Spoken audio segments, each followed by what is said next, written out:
everyone, this is Miriam, and you're watching my YouTube channel Insani Itihad, which aims to invoke a little bit of humanity in all of us. So today is the last night to kindle the last section, the last candle of the Hanukkah, and I thought that this is a very good time to share what our rabbi had shared with me, which gave me an alternative and a new perspective. In fact, I'll be honest, what he told me was something that actually inspired me, and I got to know that why I wanted my Jewish name to be Miriam. And I remember I shared this one video where I said, I don't know why I said that I would want a name Miriam, because there is this Miriam that I know through which I came across the Muslim Jewish Conference. It is Miriam Mohyuddin, whose interview was published in our local English newspaper. And there, in the last question and in the very end, her last one-liner reply was, "The best experience so far in my life was attending the Muslim Jewish Conference in Vienna 2010. And from that line, after reading that line, and I'm not the kind of person who would, read people's autobiographies or, go to even the section in the section that her interview was published. I don't even usually used to, read that section of the Dawn newspaper. And let alone reading somebody's an article on someone. That's not my cup of tea, unless you're Putin or somebody, or Einstein or someone really significant. I'm not saying that Miriam Mohyuddin is not. She's an amazing young woman, and she's achieved a lot in her life. Quite a huge inspiration for many girls in Pakistan. Amazing woman, amazing young woman.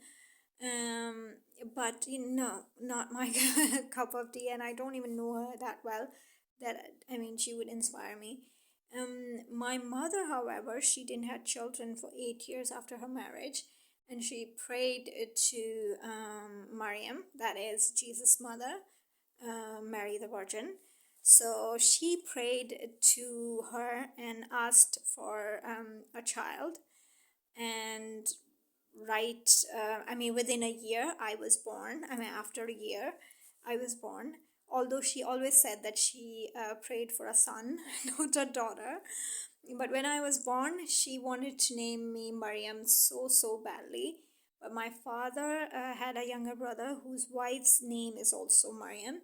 And in our tradition, just like in the Jewish tradition, in our family tradition, and at least I think in the Baloch tradition, it's not considered good to name a newborn child over somebody who is already living, a family member who is already living. It's a tradition that a newborn baby can be named after a deceased family member. But if someone has already a immediate family member whose name is the same, you want to name the newborn baby, it's not considered good. So maybe that was the reason my father refused to name me Miriam. But my mother's wish was to name me Miriam. And she said that if not Miriam, I would have named you Alia. It's like... it reminds me of Eliyahu or Ilya Sarkozy. So she wanted to name me Alia, which is also Aliyah, which is you make the Aliyah to Israel. So my mother had all the Jewish names in her mind. But I think there is this midrash that my rabbi, who is my personal rabbi, all of you almost know now, Zachariah Corner. So I had a session with him. It was a bit, earlier, last week. Actually, I'm sharing this now because I was just so intoxicated with his, his shir and his lesson that I was unable to, I thought that I won't be able to explain in a more clearer way.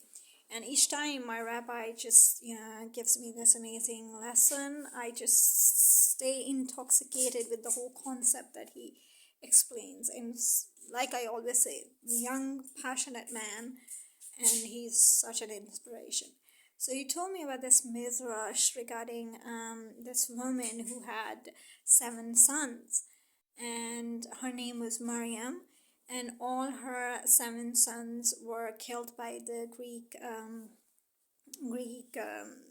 those occupiers at that time, because all those sons refused to bow down or serve the Greek idols, and one by one, all of them were martyred. And then the mother, she, after, the last son was, when they were taking the last son to be killed, she requested them to, I just want to hug my child and give him a kiss. I mean, he's dying already. So could you please allow me a moment with my son? So they said yes, and the mother kissed his youngest son, and she told him that you tell your father Abraham that he only gave his one son for Hashem, but she sacrificed her 7 sons for Abraham and Abraham's God, Hashem.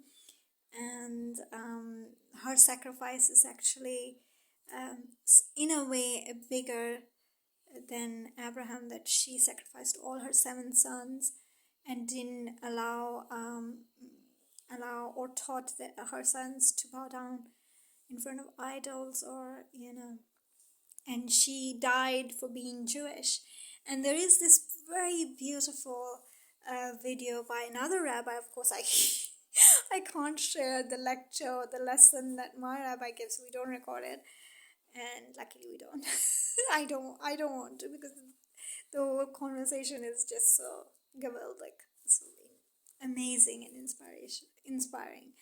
So I will share this one another video by another rabbi, and I think it also explains this concept that Hanukkah is not just a miracle of light, but also this Hanukkah that we have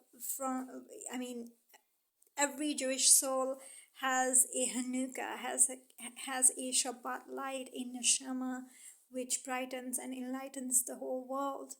So I can now not only relate Hanukkah, the festival of Hanukkah, to the miracle of that oil which lasted for 8 nights instead of 1, but I would also now relate this beautiful Jewish historical festival to this concept that our neshamas are also a light to the world. And also, moreover, every year Hanukkah will remind me of my hopefully my Jewish name Miriam, that I so desperately want.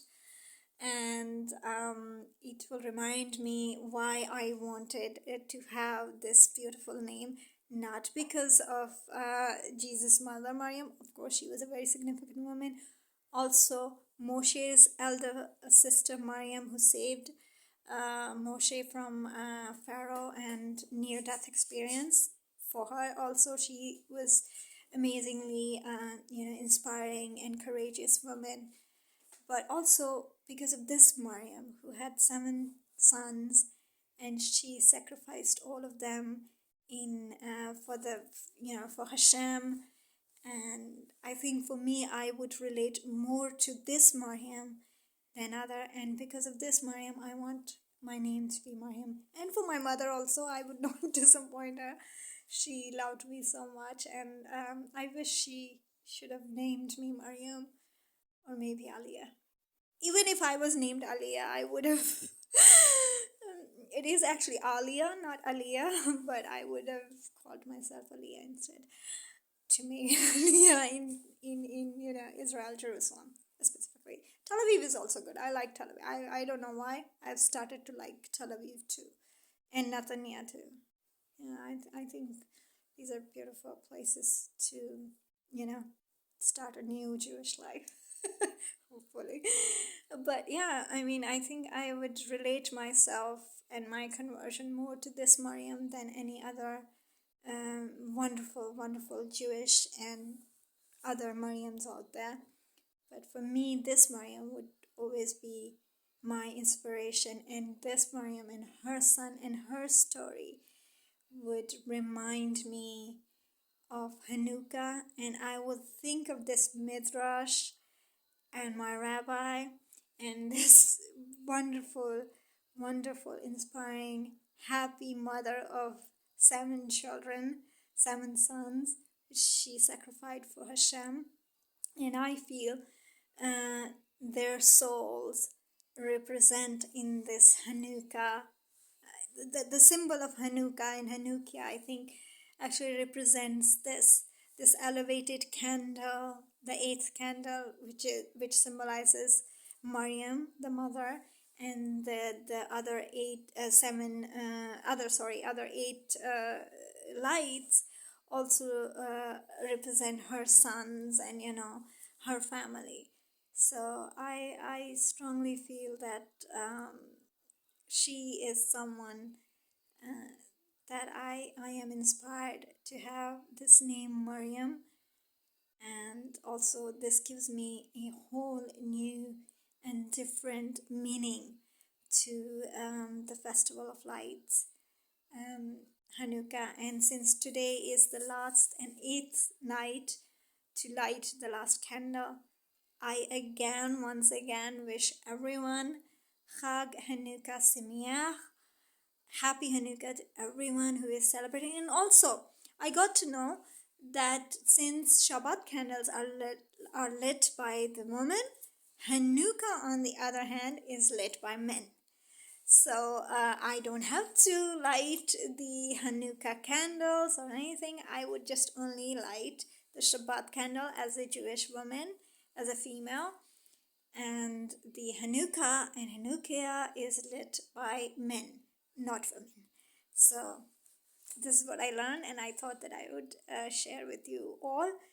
I hope you all have great day, night, evening, whatever that the time is out there for you guys, and have a good life.